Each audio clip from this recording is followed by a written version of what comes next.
मैं उशीन शर्मा बोल रही हूँ। मैं 2018 बैच की ब्लॉक डेवलपमेंट ऑफिसर हूँ और 2019 बैच की मैं एचएस अधिकारी हूँ।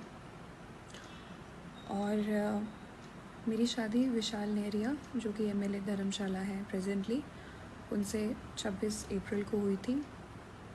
और ये शादी हम दोनों की रज़ामंदी से हुई थी, लेकिन आज की डेट में वो मुझे फ़िज़िकली, इमोशनली अब्यूज़ करते हैं, मेरा शोषण करते हैं, मुझे इमोशनल ब्लैकमेलिंग करते हैं, मेंटल टॉर्चर करते हैं। कल उन्होंने अपने परिवार के सामने मुझे बहुत ज़ोर से मारा, 3 थप्पड़ मारे और मैं बिस्तर से नीचे गिर गई। और उन्होंने अपने माँ बाप को बुलाते हुए ये कहा कि आप ये देखिए, मैंने इसको मारा है और अब किस्सा ख़त्म करते हैं। मैं आपको कल मैंने खुद को सेव करने के लिए कुछ फ़ोटोज़ ली हैं।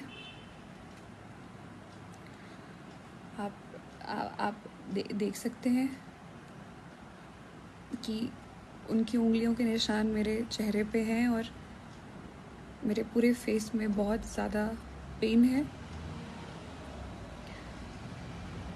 मैंने खुद को बचाने के लिए खुद को कमरे में बंद किया और अपने पेरेंट्स को उसी समय कॉल किया और वो लोग मुझे वहाँ से ले गए। मैं बहुत ही ज़्यादा मेंटली परेशान हूँ, क्योंकि कॉलेज में हम लोग साथ थे, लेकिन उसके बाद इन्हीं हरकतों की वजह से, क्योंकि कॉलेज में भी ये मुझे मारते थे, मैंने इन्हें छोड़ा और मैंने अपनी ज़िंदगी में आगे बढ़ी। लेकिन एमएलए बनने के बाद ये फिर मेरे पास आए और 2019 में आए और मुझे निरंतर शादी के लिए बोलते रहे। मैं 2021 तक मैंने इन्हें मना किया, लेकिन 2021 में मुझे लगा कि शायद ये एक जेन्युइन इंसान है और शायद ये मुझे भूल नहीं पाए हैं कॉलेज से। मैंने इन्हें मौका दिया, लेकिन इन्होंने मेरा बहुत ही नाजायज़ फ़ायदा उठाया है। शादी के चौथे दिन ही इन्होंने मुझे घर से बाहर निकाल दिया। इनके पेरेंट्स उस समय नहीं थे और घर से बाहर निकाल दिया सुबह 4 साढ़े 4 बजे, जब मैं कोविड पॉजिटिव थी, और कहा कि वो सामने रास्ता है, तू जा, चली जा वहाँ पे। और मैं वहाँ चली गई। मैंने कहा मुझे फ़ोन दे दीजिए, इन्होंने मुझे फ़ोन भी नहीं दिया। मैं सड़क पर बैठ गई। आई वॉज़ वेटिंग कि कोई आएगा तो मैं फ़ोन लूँगी, अपने पेरेंट्स को कॉल करूँगी। ये वहाँ आ गए।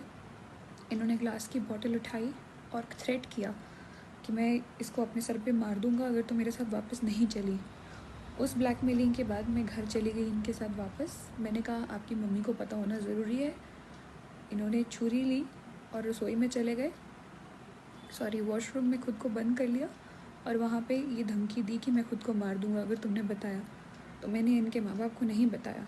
इनके माँ बाप, स्पेशली इनकी माँ, पिता इनके बीमार थे, तो मेरी उनसे कोई शिकायत नहीं है।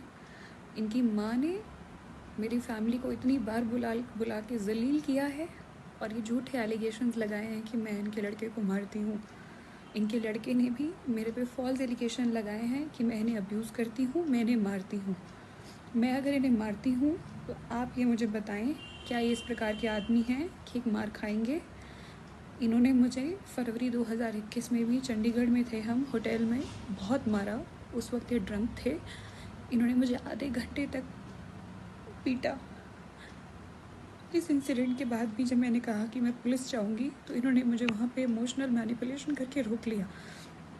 जब मैंने शादी से मना किया तो इनकी माँ और मासी, ये दोनों मेरे ऑफिस में आके इन्होंने भी यहाँ इमोशनल ड्रामा किया और वो रोई। और मुझे एज ए ह्यूमन लगा कि शायद मुझे एक चांस और देना चाहिए। मेरे माँ बाप को इन्होंने बहुत ज़लील किया। ये धमकियाँ दी हैं कि कभी कभी आपकी लड़की अगर हमारे घर में अकेली आ गई और तो हम पुलिस बुला लेंगी। और ये सुपरस्टिशियस बातें करते हैं ये लोग। चेले को बुलाएंगे, उसको बुलाएंगे, वो बताएगा कि इस लड़की ने हमारे बेटे को मारा है कि नहीं। इनकी मदर को ये नहीं पता कि ये मुझे किस तरह से थ्रेट करते हैं, इमोशनल ब्लैकमेल करते हैं कि ये खुद को कुछ कर देंगे और मेरे सामने सामने इन्होंने खुद को सर पे स्टील की बॉटल भी मारी। जिस रात मैंने इनसे ये पूछा, जब इन्होंने मुझे बताया कि सुबह इन्होंने और इनकी मम्मी ने कहीं निकलना है, तो एज अ वाइफ मैंने सिर्फ इतना पूछा कि आप कहाँ जा रहे हैं। इनका कहना था कि माँ ने मना किया है बताने से। मुझे गुस्सा आया, मैंने इन्हें झंझोड़ा कि कम ऑन, आपको मुझे बताना चाहिए, I am your wife, I am your partner, I must know. ये उठे और इन्होंने स्टील की बॉटल अपने सर पे मार ली। उस स्टील की बॉटल में आज भी डेंट है।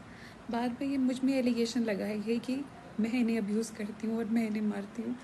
इनकी माँ ने ये तक मेरी माँ को फ़ोन करके बोला है कि आपकी लड़की हमारे लड़के को मरने पे मजबूर कर देगी।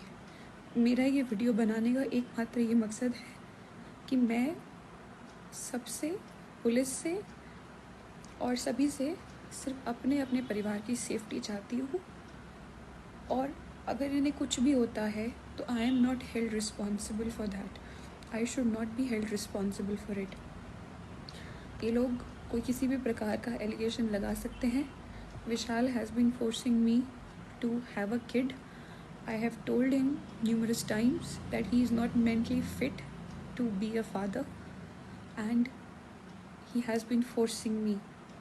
He doesn't allow me to have a contraceptive also, and मैंने पूरी कोशिश की है कि मैं प्रेग्नेंट ना हूँ इस स्टेज पे, और मैंने खुद को बचाया है। और इसने मुझसे इसी बात पे बहुत बार झगड़ा किया है, ब्लैकमेलिंग की है कि मैं कभी नदी में कूद जाऊँगा, मैं ये करूँगा, मैं वो करूँगा। ये सब इंसिडेंट कल आके ख़त्म हुए जब इन्होंने मुझ पे हाथ उठा के मुझे नीचे फेंक दिया और अपने माँ बाप को बुला लिया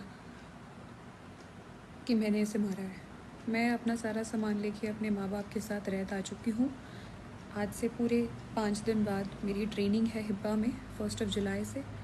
मेरा ये वीडियो बनाने का बस ये मकसद है कि मेरे पे कल को इस प्रकार की कोई एलिगेशन ना लगे, और जिस तरह की मेंटल एगनी और हैरेसमेंट मेरे साथ हुई है वो फ्यूचर में किसी और औरत के साथ ना हो। Being a woman and being a civil servant, बस मेरी यही रिक्वेस्ट है।